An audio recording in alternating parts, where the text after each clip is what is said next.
Les matins de France Culture, Guillaume Erner. Et oui, je vous l'ai dit, cela fait vraiment très longtemps que l'on n'avait pas vu de tel élan de générosité des gens qui ont envie d'agir, qui demandent d'ailleurs comment ils peuvent agir pour aider l'Ukraine. Alors chacun le fait à sa manière, certains font des dons, d'autres donnent de leur temps. Pour en parler, nous serons dans quelques instants avec le directeur général de la Croix-Rouge française. Et puis nous sommes en studio avec Irina Nikolaïeva. Bonjour.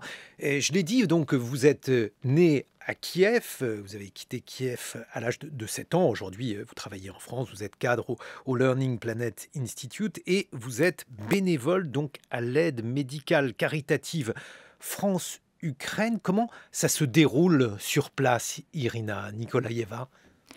Bonjour. Alors oui, j'ai un double engagement dans mon travail et au sein de l'association. Au sein de l'association, en fait, je l'ai intégrée au début du conflit. Pour vous dire, l'élan de générosité, ils étaient 5 avant le conflit à faire tourner l'association depuis le début de la révolution du Maïdan en 2014. Et maintenant, on a une liste de 2000 personnes qui veulent être bénévoles au sein de l'association. Donc, il y a un vrai challenge d'intégrer des gens au sein de l'association. Les dons suivent aussi. On a plus de 300, je crois, dons que des personnes, où les personnes sont venues nous voir pour les donner. Et maintenant, nous nous occupons donc d'acheminer les dons des professionnels de la santé en grande quantité. Donc, nous avons déjà 3 fourgonnettes qui sont parties. Certaines sont déjà déchargées à Lviv. Et donc, en effet, l'association explose en termes de dons et de bénévoles. On le voit, c'est une situation, je l'ai dit, qui est absolument inédite. Il y a aujourd'hui 2 millions de réfugiés et puis il y a bien sûr les Ukrainiens qui sont dans leur pays, les uns sous les bombes, les autres dans la peur, on imagine. Est-ce que c'est une situation qui, depuis quelques semaines, Irina Nikolaïeva, pour vous, pour les Ukrainiens qui sont présents en France, était crainte, redoutée? Comment viviez-vous ces derniers moments ? Alors, je pense que pour les personnes à l'étranger et sur place, c'était pas vécu de la même manière forcément. Jusqu'à une semaine avant le conflit, notre famille et amis ukrainiens disaient que ce ne sont que des menaces comme d'habitude et que ça va finir par s'apaiser.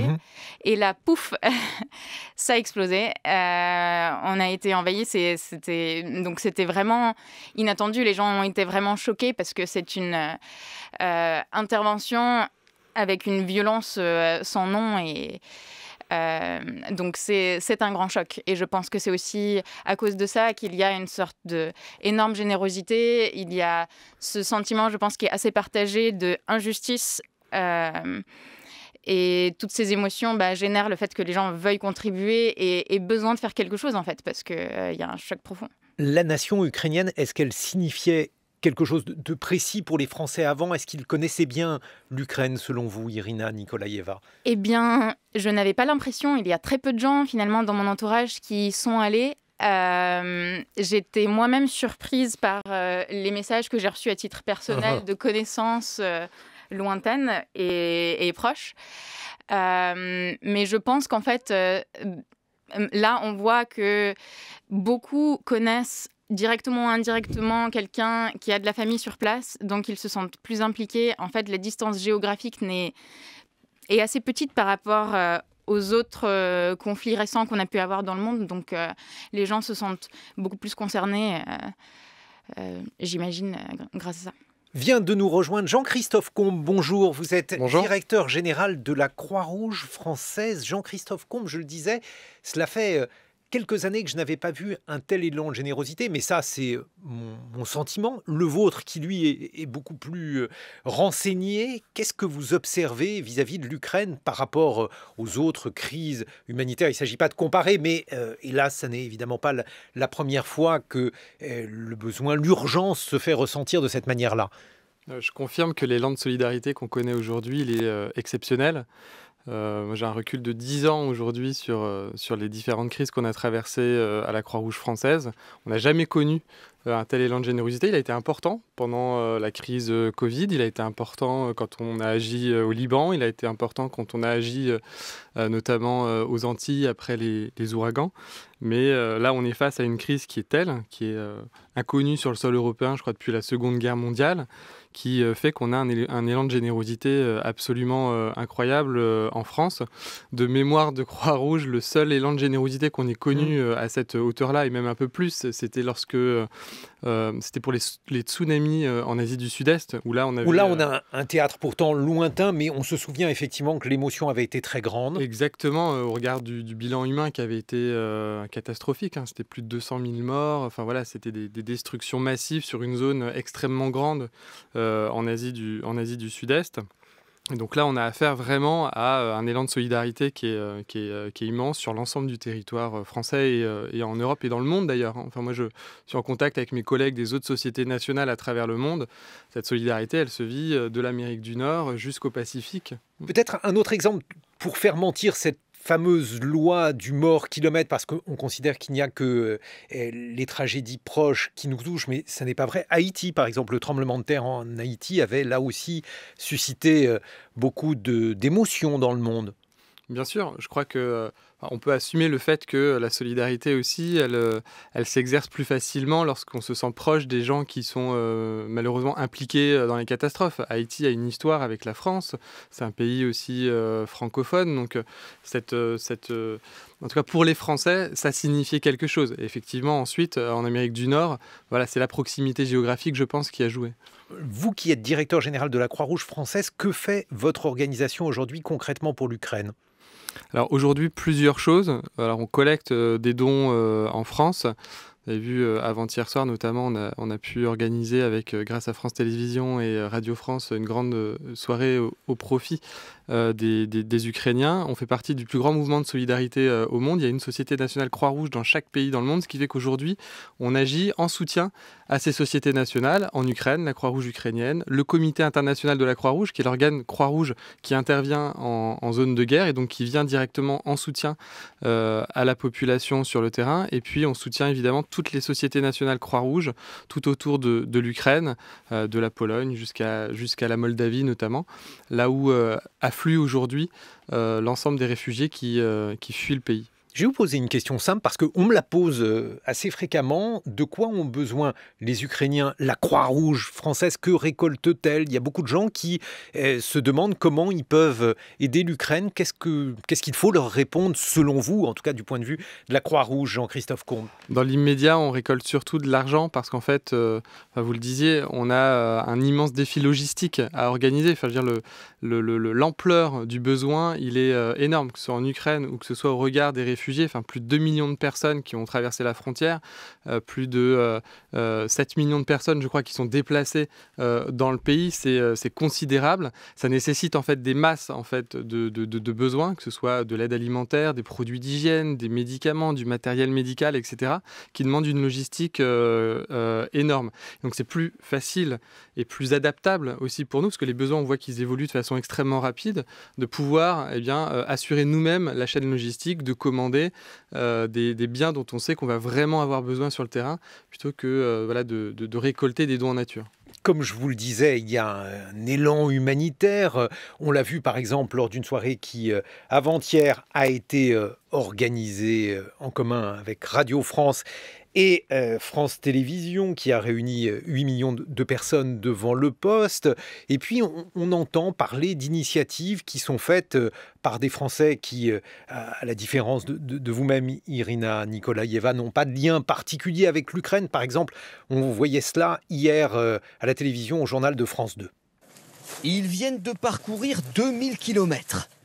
Deux Français qui déchargent des dizaines de cartons dans l'un des plus grands entrepôts en Pologne, où transite l'aide humanitaire vers l'Ukraine. On a fait une collecte sur Vorep, à côté de Grenoble, qui a très très bien marché. Du coup, on a pris nos deux fourgons et on est venus tous les deux. Voilà, de Grenoble. Vous avez une attache avec l'Ukraine? Aucune. Aucune, c'est l'humanité avant tout. On a juste vu des enfants pleurer et voilà. Des tonnes d'aide venues de toute l'Europe, réceptionnées ici 24 heures sur 24 par des centaines de volontaires qui trient, reconditionnent et expédient toutes ces marchandises. À une dizaine de kilomètres de la frontière ukrainienne, un entrepôt de 6000 mètres carrés, stratégique, pour aider les victimes de la guerre. Le responsable de l'entrepôt, un chef d'entreprise local, se dit submergé par l'élan de générosité depuis 2 semaines, à tel point qu'il refuse désormais les dons de vêtements. Il y en a trop. Alors justement, Irina Nikolaïeva, que faut-il donner, de quoi les Ukrainiens ont besoin et de quoi ils n'ont plus besoin, puisqu'on vient d'entendre par exemple les vêtements, c'est inutile. Eh bien, il y a énormément de choses à faire. Il y a bien sûr tout ce qui est l'aide à l'effort de guerre et aussi à tout ce que implique la guerre. Donc, nous, on fait beaucoup de médecine d'urgence, en fait. Donc, tout le matériel qu'il faut pour ça, les médicaments qu'il faut pour ça.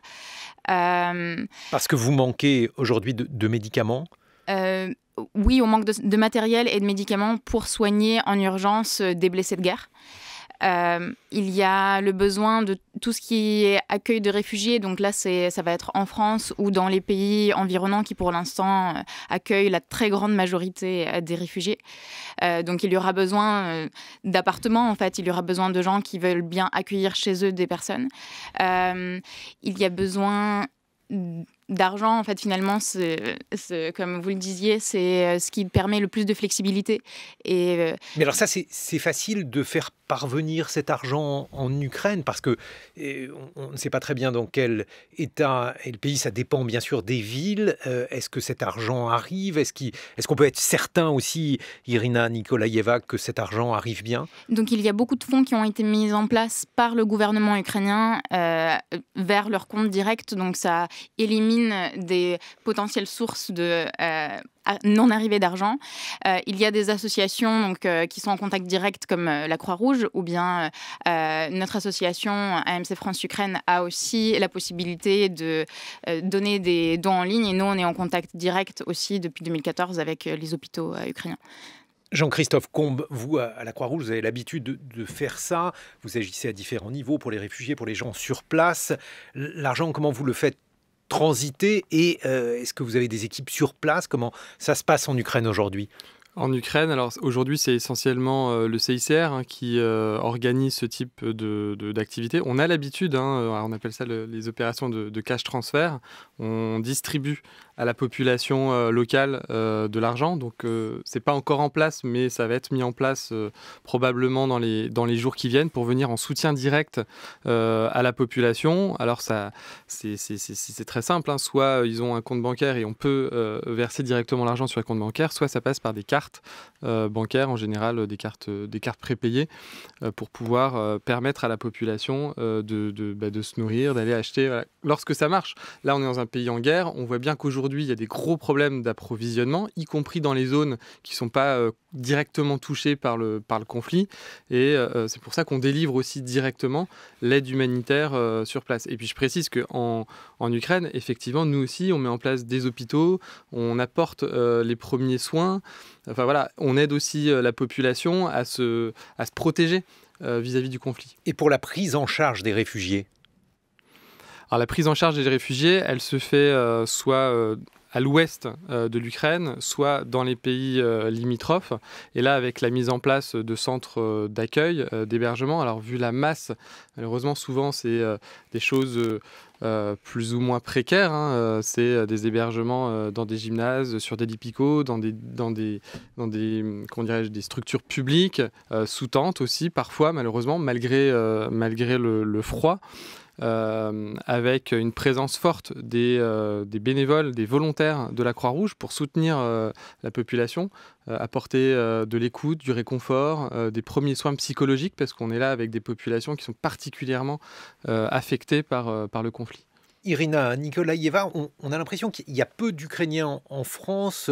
Ils vont plutôt dans d'autres pays. Pourquoi d'ailleurs ? Parce qu'on voit par exemple qu'il y en a beaucoup qui vont en Espagne, en Italie. Donc semble-t-il, il y a une diaspora ukrainienne qui est plus importante ailleurs en Europe, c'est ça ? C'est ce que j'ai entendu. Je ne vais pas pouvoir en dire plus. Alors, nous, on est là. Mais je ne sais pas exactement pourquoi. Jean-Christophe Combe. Oui, je confirme. Alors, les équipes de la Croix-Rouge, aujourd'hui, elles sont déployées en particulier dans les gares à Paris pour faire le premier accueil des Ukrainiens qui arrivent. Et effectivement, ce qu'on voit, on travaille notamment avec France Terre d'Asile qui organise là aussi l'accueil en région parisienne, c'est qu'effectivement, les gens sont en transit aujourd'hui. En tout cas, ceux qui arrivent sont en transit et partent vers le sud de l'Europe où il y a manifestement une grande diaspora ukrainienne. Il y en a aussi une importante au nord de l'Europe parce qu'il y a d'autres voies de passage et des Ukrainiens qui rejoignent leur famille en Finlande, en Suède ou dans d'autres pays. Et ça représente combien de personnes pour les Ukrainiens aujourd'hui, Jean-Christophe Combe ? Aujourd'hui, en France, on estime à plusieurs milliers. Alors, le ministère de l'Intérieur a donné ce chiffre hier de 6500 personnes. On pense sans doute qu'il y a beaucoup plus de personnes que ça qui sont déjà arrivées en France ou qui ont transité par la France. Parce qu'il y en a beaucoup qui le font par leurs propres moyens, parce qu'ils ont de la famille, parce qu'ils ont été aussi, ils ont peut-être aussi anticipé le conflit. Je pense qu'il y a quand même plus de 10 000 personnes qui ont déjà traversé le pays. Vous avez des scénarios de près lorsqu'il s'agit de venir en aide à des réfugiés. Est-ce que vous avez des procédures particulières ou bien justement votre métier à la Croix-Rouge, Jean-Christophe Combe, c'est de ne pas avoir de plan préétabli parce que ce sont toujours des situations urgentes spécifiques ? Non, aujourd'hui, on ne peut pas se contenter de répondre à l'urgence. C'est effectivement notre ADN, notre métier, que de répondre à l'urgence et de protéger les personnes affectées par les crises, de quelque nature que ce soit. Aujourd'hui, notre projet associatif, c'est de travailler à la résilience des populations. Et pour ça, il faut qu'on travaille en amont comme en aval de la crise. Et on le voit bien d'ailleurs là dans ce cas précis, la crise elle va durer, elle va être longue, il y aura une post-crise, il y aura sans doute de la reconstruction et un accompagnement de long terme, mais surtout aujourd'hui on se prépare, on travaille, on éduque pour pouvoir faire face à la crise. Irina Nikolaïeva, il y a aussi beaucoup d'autres entreprises, initiatives qui sont faites pour porter des drapeaux ukrainiens, pour faire telle ou telle chose, pour montrer qu'on pense à ce pays. Qu'est-ce que vous en pensez ? Est-ce que c'est utile ? Est-ce que c'est aussi peut-être une manière de pallier le fait que le gouvernement français ne peut pas tout faire ou ne peut pas faire en sorte que cette guerre s'arrête ? Bref, il s'agit donc pour la société de faire des choses que le gouvernement ne fait pas ou ne peut pas faire, je ne sais pas quel terme employer. Bref, quel est votre regard là-dessus ? Cette guerre est aussi une guerre de communication. C'est une très grosse partie de la guerre. Il y a un énorme effort déployé par les Ukrainiens pour contrer des propos faux du gouvernement russe, pour contrer la propagande, pour essayer de donner des informations à la population russe qui ne se rend pas compte de ce qui se passe en Ukraine. Ils ne se rendent pas compte ? La plupart des gens ne se rendent pas compte, en tout cas, de l'ampleur du conflit. Le mot guerre est toujours proscrit en Russie. C'est quand même, on va quand même assez loin entre l'écart entre la réalité et ce que la population pense. Donc, toute opération de soutien, même de communication, est en fait une opération importante. Il y a aussi une question de pression sur les autorités, en effet, que vous avez mentionné. C'est les Français peuvent faire pression pour faire savoir que c'est quelque chose qui compte, que éventuellement certains se sentent même menacés par la Russie, qui peut-être n'a pas vocation à s'arrêter à l'Ukraine. Il y a aussi des regards de la Chine qui sont tournés vers ce conflit, qui elle-même a ses propres ambitions envers d'autres pays. Donc c'est important pour vous de faire entendre la voix des Français. En l'occurrence, Irina Nikolaïeva, je rappelle que vous êtes bénévole à l'aide médicale caritative France-Ukraine. Jean-Christophe Combe, directeur général de la Croix-Rouge française. On va évoquer dans quelques instants avec Patrick Ebrard la médecine d'urgence, mais aussi le rôle des ONG et les difficultés, les dilemmes que pose ce type d'intervention. Il est 8h sur France Culture. Excellent réveil à tous. 2 millions de réfugiés, des scènes de guerre terribles. L'émotion suscitée par le conflit en Ukraine provoque un afflux de dons et également d'initiatives. Pour en parler, nous sommes en compagnie du directeur général de la Croix-Rouge française, Jean-Christophe Combe, d'une bénévole de l'aide médicale caritative France-Ukraine, Irina Nikolaïeva. Et puis nous accueillons l'un de ceux qu'on appelle en français un French doctor, Patrick Ebrard. Bonjour, vous êtes cardiologue, vous êtes cofondateur de Médecins sans frontières et vous venez d'ailleurs de publier le récit de vos expériences en tant que médecin et en tant que médecin impliqué dans une ONG, dans les fracas du monde. C'est le titre de cet ouvrage publié chez Kalman Lewis. Ce que l'on est en train de vivre avec l'Ukraine est quelque chose d'inédit pour nous, pas pour vous. Que peut-on faire? Que font les French Doctors, les ONG, sur ces théâtres d'opération, tout d'abord lorsqu'ils doivent intervenir en tant que médecins en Ukraine? Alors bien entendu, cet épisode de la guerre en Ukraine me rappelle des souvenirs incroyables. Moi, je travaille sur l'humanitaire depuis maintenant 50 ans. Ça fait, depuis le Biafra, un nombre de missions incroyables. Et je pense que les choses ont énormément changé parce que les ONG, les associations humanitaires se sont déculpées. Quand on a commencé, il y avait 3 ou 4 ONG. C'était en général de grosses ONG de développement. Et puis, au Biafra, il y a eu cette prise en compte d'une incapacité à gérer un problème politique extrêmement complexe. Il faut rappeler en quelques mots, le Biafra, c'était une famine immense. Alors, c'était un peuple, les Ibo, qui se révoltaient contre le Nigeria et voulaient avoir leur autonomie. C'était insupportable sur le plan politique. Donc, le monde entier était contre eux, sauf quelques pays africains. Et c'est vrai qu'on a commencé là et que grâce à la Croix-Rouge française, à l'époque, avec laquelle on était parti, au nom du CICR, nous nous sommes aperçus qu'il n'y avait pas de possibilité ni médicale de qualité, ni politique pour essayer d'arrêter le conflit. Et malheureusement, quand on regarde la situation, les possibilités politiques sont toujours très réduites. Mais les ONG sont présentes, elles peuvent témoigner, elles peuvent apporter une aide. Et là, en Ukraine, on voit que tout de suite, toutes ces ONG se sont d'abord occupées des réfugiés à la frontière, puis commencent à essayer de travailler dans les hôpitaux. Mais comme on le voit, les hôpitaux sont bombardés.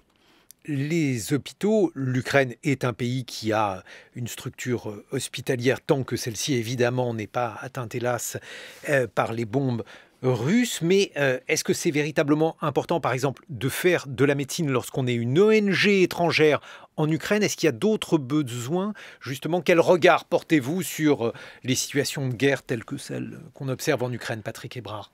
Alors, évidemment, le système de santé en Ukraine est très développé. C'est un système occidental dans lequel il y a tout ce qu'il faut. Mais en période de guerre, il y a 2 problèmes. Il y a la pénurie, il y a l'agression contre les structures hospitalières, et puis il y a, je dirais, une aide physique. C'est-à-dire que le fait pour des personnes qui sont opprimées, qui reçoivent des bombes, d'avoir des médecins ou des humanitaires qui sont à leur côté est fondamental sur le plan psychologique. D'une part, pour les aider à supporter ce qu'ils vivent, et d'autre part, pour témoigner. Pour témoigner et pour donc agir comme vous le dites. En quoi est-ce spécifique? Qu'est-ce que ça signifie faire de la médecine de guerre, Patrick Hébrard, vous qui en avez fait et le racontez dans votre livre « Dans les fracas du monde ». Alors évidemment, les choses ont beaucoup changé. Nous étions des inventeurs, donc nous avons bricolé sur le terrain. Aujourd'hui, les structures humanitaires internationales ont des moyens d'apporter soit des équipes médicales ou chirurgicales complètes, du matériel, éventuellement des hôpitaux de campagne quand les hôpitaux sont détruits. Mais là, nous sommes à 10 jours, donc le conflit va durer beaucoup plus longtemps. Quand on regarde ce qui s'est passé en Syrie, où vous avez le monde entier a assisté à l'attaque de ce pays pendant plus de 7 ans, c'est-à-dire quand est-ce qu'on arrête? Où les sièges tous les jours des hôpitaux étaient retransmis à la télévision. Et puis ça durait, et les trêves, et les couloirs humanitaires, exactement la même chose. Et oui, exactement la même chose, parce que j'ai la une du Financial Times sur la destruction de l'hôpital de Mariupol. On a vu la même chose en Syrie, et l'émotion n'a pas été la même, Patrick Hébrard? Non, je pense pas. Je pense pas qu'on a prêté attention, ou en tout cas on s'est lassé. Vous savez, le problème c'est qu'au bout d'un moment, les conflits sont à distance. Alors évidemment, là, le conflit est à nos portes.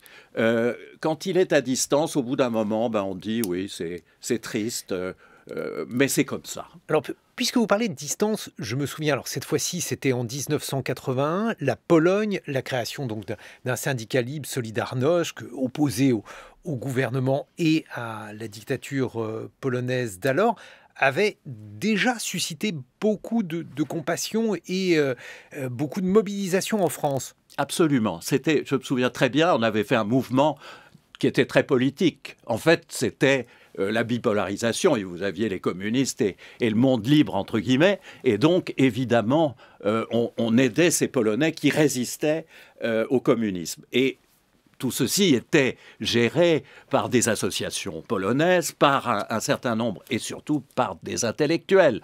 À l'époque, les intellectuels étaient sur le front. Glucksmann était en pointe, Foucault. Le père. Oui, puisque maintenant, oui, vous voyez, à mon âge, je pense. Mais je pense bien sûr à Raphaël, que j'aime beaucoup. Mais effectivement, c'était son père. Et son père était un grand militant. Alors, nous avions, les enfants avaient des petits drapeaux Solidarność. Absolument. Qui s'accrochaient en pins. Voilà. On n'appelait pas encore ça des pins. Ça, c'était un temps bipolaire où... Vous voyez, on choisissait son camp. Il y avait des bons qui se révoltaient. Mais alors, on choisissait son camp aussi, il faut le rappeler, Patrick Ebrard, parce que le gouvernement, qui je crois était à gauche à l'époque, avait dit, en la personne de Claude Cheysson, bien entendu, nous ne ferons rien. Absolument. Et ça, c'est la distance entre les États et la diplomatie, c'est-à-dire que de temps en temps, on dit des choses que je pense que Claude Cheysson a regretté par la suite. Mais enfin, c'est vrai qu'on essaye de prendre de la distance en tant qu'État. Mais ça veut dire aussi que les ONG sont là pour faire des choses que les États ne veulent pas faire et les gens, les populations donnent aussi parce qu'ils ont parfois un peu honte de l'inaction de leur gouvernement.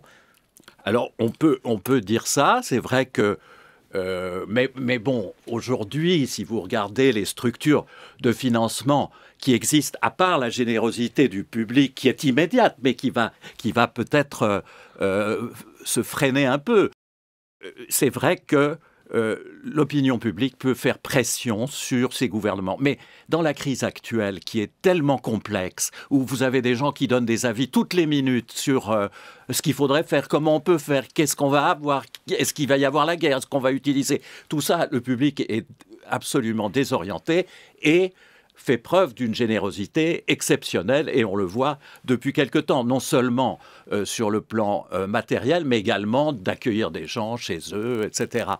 Mais ça, peut-être que c'est parce que les gens ont accueilli certaines personnes, ont accueilli des Syriens en France, et j'en connais beaucoup, mais beaucoup plus rares que des Ukrainiens. Alors, justement, parce que là, c'est une question qui se pose, et elle se pose également dans le débat politique. Je vais vous faire entendre, par exemple, un extrait d'une intervention de Robert Ménard. C'était hier, le maire de Béziers était interviewé sur LCI par David Pujadas. Écoutez. Non, mais moi, je vais plaider coupable. J'ai dit, écrit, publié à Béziers un certain nombre de choses, par exemple, au moment des combats en Syrie et en Irak et l'arrivée des réfugiés chez nous, que je regrette, que j'ai honte d'avoir dit et fait. Parce que c'était pas bien. Parce que moralement, c'était pas bien, qu'il n'y a pas deux sortes de victimes. Il n'y a pas des Européens chrétiens qu'il faudrait défendre, et puis des gens qui ne sont pas européens, qui seraient au Moyen-Orient et qui seraient musulmans, qu'on aurait eu raison de ne pas accepter chez nous. Je crois que cette attitude-là, c'est une faute. Robert Ménard, votre réaction, Patrick Ebrard, vous qui êtes engagé en tant que French Doctor, vous êtes l'un des cofondateurs de Médecins sans frontières, quand vous entendez ce type de discours? Eh ben, je suis content, mon ami, ex-ami Robert Ménard prend une position.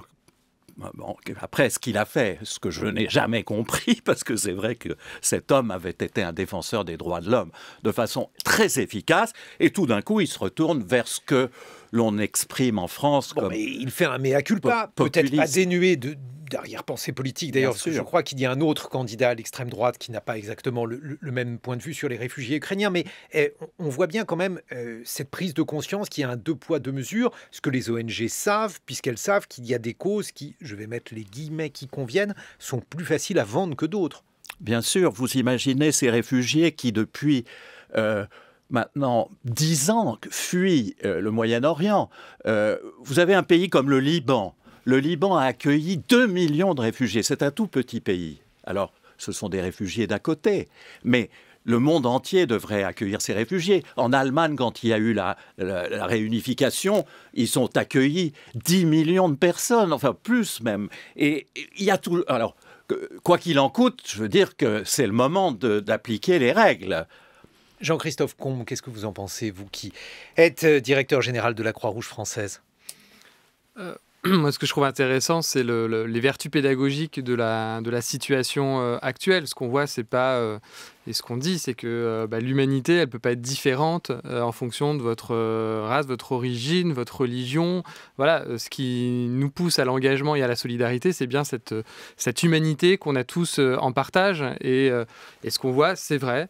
Et nous, on l'a dénoncé aussi, alors de façon un peu différente parce qu'on est Croix-Rouge, mais voilà, depuis longtemps, on dit on n'accueille pas bien les personnes qui sont dans notre pays. Il suffit de voir. Alors, par exemple, à Calais. Alors, j'allais parler de Calais. À Calais, la façon dont on traite ces gens, où on pense qu'en les maltraitant, ça va les empêcher de venir. Alors que ces personnes, elles fuient des choses qui sont atroces.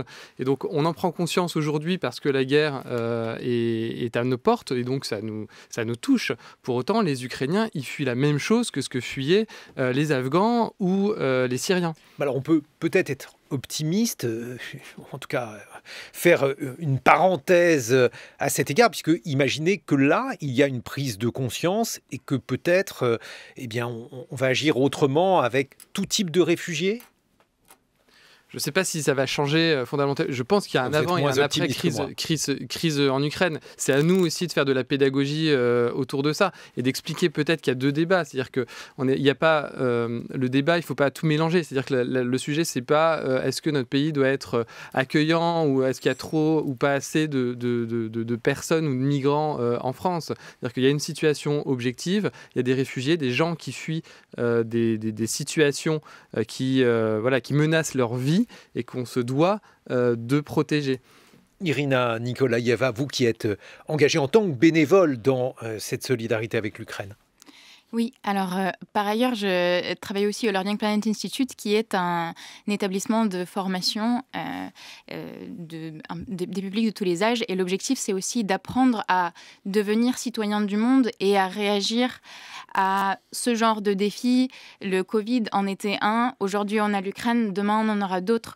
Et donc, nous, ce qu'on fait, c'est qu'on se sert aussi de cette émotion qu'il y a et des réactions qu'il y a maintenant pour enseigner et donner les opportunités aux gens d'apprendre à réagir pour cette crise-là et pour d'autres après. Donc, on va bientôt créer un hackathon qui va s'appeler Hack for Peace, qui va se passer vers tout début avril. Et si vous voulez en savoir plus pour soit contribuer à des projets ou soumettre vos projets et que d'autres qui cherchent des projets puissent travailler dessus, vous pouvez suivre sur Twitter un compte qui s'appelle Et si nous et le chiffre 1, donc c'est ET si nous. On va mettre ça sur le site tout à l'heure, Irina Nikolaïeva. Et donc, on peut contribuer à différents projets. Oui, et c'est aussi un objectif pédagogique de se former à réagir à ce genre de crise.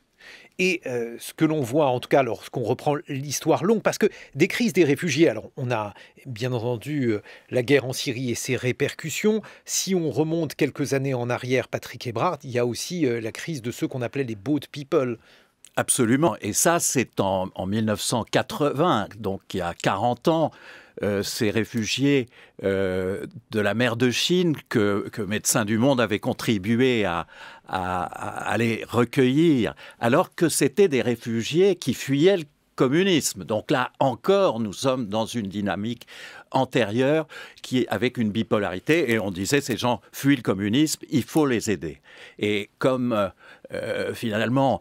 Il y avait quand même un accord entre la droite et la gauche, je veux dire incarné par Sartre et Aron pour les accueillir. Et c'était, si vous voulez, une époque où Bernard Kouchner, qui avait lancé ce bateau pour la mer de Chine, avait fait pression sur les intellectuels et les politiques. Et il y avait un mouvement considérable de soutien, une population française qui a beaucoup aidé et des dizaines de bateaux qui sont allés recueillir ces boat people en mer de Chine alors qu'on disait que c'était impossible. Aujourd'hui, vous avez vu la difficulté de ces gens qui se noient en Méditerranée pour aller les recueillir. C'est c'est la quadrature du cercle, c'est-à-dire que vous avez des ONG formidables qui vont au secours avec des bateaux SOS Rescue ou autres, et que l'Europe n'est pas capable de leur tendre la main. C'est quelque chose de très, très, très scandaleux, vous voyez, et c'était il y a un an. Alors, l'autre accusation qui est portée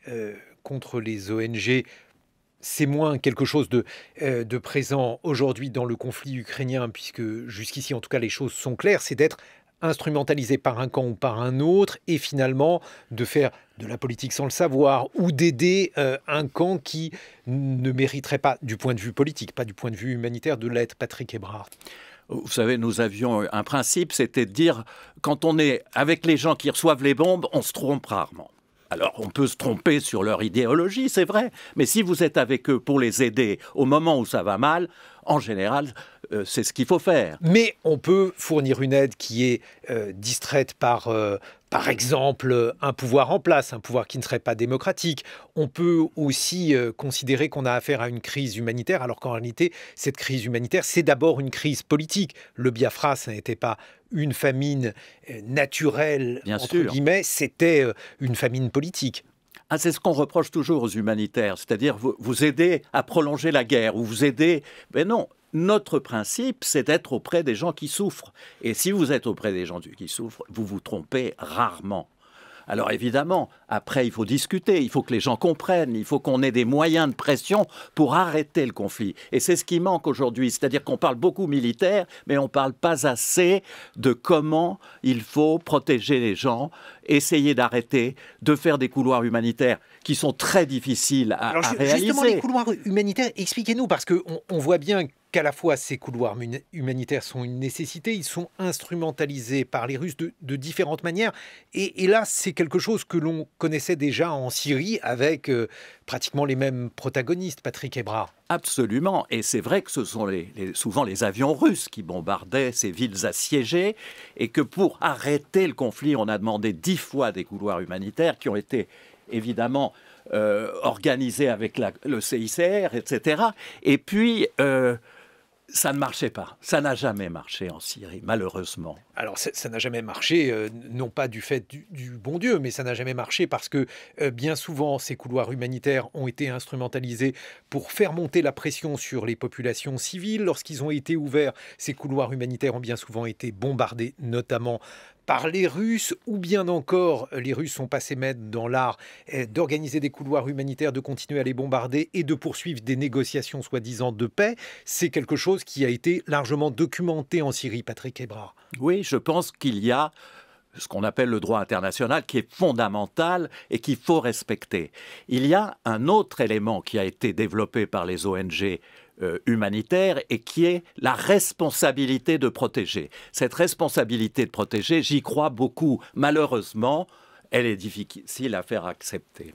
Irina Nikolaïeva, vous êtes donc d'origine ukrainienne. Vous avez de la famille, évidemment, en Ukraine, à Kiev. Dans quelle situation sont-ils? Vous leur parlez? Qu'est-ce qu'ils vous racontent? Oui, on est en lien régulier. Ils sont à Kiev même pour la très grande majorité.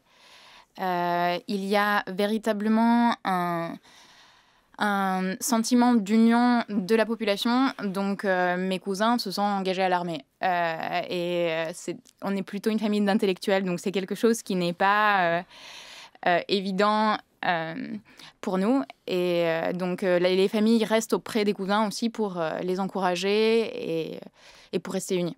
Et lorsqu'ils voient la situation, est-ce que vous pensez qu'il y a un petit espoir? Aujourd'hui, il y aura des négociations donc, en Turquie entre les ministres des Affaires étrangères russes et ukrainiens. Est-ce qu'il y a une capacité peut-être d'imaginer une sortie de crise? On a parlé par exemple d'une négociation autour du Donbass. Comment la société vit-elle cela? Comment les gens voient-ils les choses?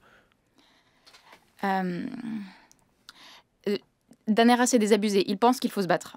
Il pense que c'est la seule issue et que pendant très longtemps, les Ukrainiens, étant 17 fois plus petits que les Russes, ne voulaient pas affronter ce voisin. Il le voit aujourd'hui comme quelque chose d'inévitable. Il ne pense pas au fait que le gouvernement russe aura une certaine humanité et finira par arrêter la guerre. Il ne croit plus. Il ne pense plus que des discussions diplomatiques vont mener à quelque chose. Donc, en fait, ils veulent se battre. Nous, ici, par exemple, on est énormément soutenus par aussi la diaspora russe qui ne veut pas de Poutine et qui nous aide en tant qu'Ukrainiens à lutter contre ça, qui aide aussi à contacter les personnes en Russie pour faire passer les messages de ça. Comment vous les faites passer? Est-ce qu'il y a des boucles sur les réseaux sociaux? Parce qu'on sait que Facebook a été coupé en Russie. Là aussi, c'est une question qui se pose. L'inventivité sur la communication est fascinante.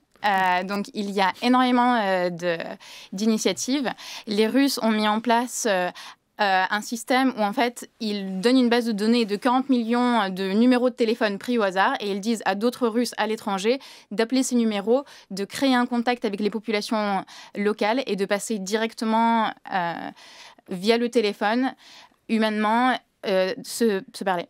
Et les Ukrainiens qui sont en Russie, parce qu'il faut savoir qu'il y a beaucoup d'Ukrainiens qui sont en Russie, entre 3 et 4 millions, c'est une population considérable. Dans quelle situation sont-ils ? Je n'ai pas de contact direct, mais comme je pense toute la population russe, ils sont en fait énormément... il y a une pression énorme pour qu'ils ne parlent pas. Et donc, ils sont obligés de passer par beaucoup de moyens technologiques pour s'anonymiser. Et en fait, ils n'hésitent quand même pas pour certains de sortir dans les rues, saturer les prisons. Et maintenant, en fait, c'est plus facile de manifester parce que les prisons sont saturées. Irina Nikolaïeva, vous êtes donc bénévole à l'aide médicale caritative France-Ukraine. On va mettre sur le site de France Culture toutes les choses qui peuvent être faites pour aider, bien entendu, les Ukrainiens, ainsi que, bien sûr, les initiatives Jean-Christophe Combe qui peuvent être menées en lien avec la Croix-Rouge, et en particulier la Croix-Rouge française, ou bien avec d'autres ONG comme Médecins sans frontières, puisque vous en êtes l'un des fondateurs, Patrick Ebrard. Et puis, je renvoie évidemment à votre autobiographie Dans les fracas du monde aux éditions Kalman Levy.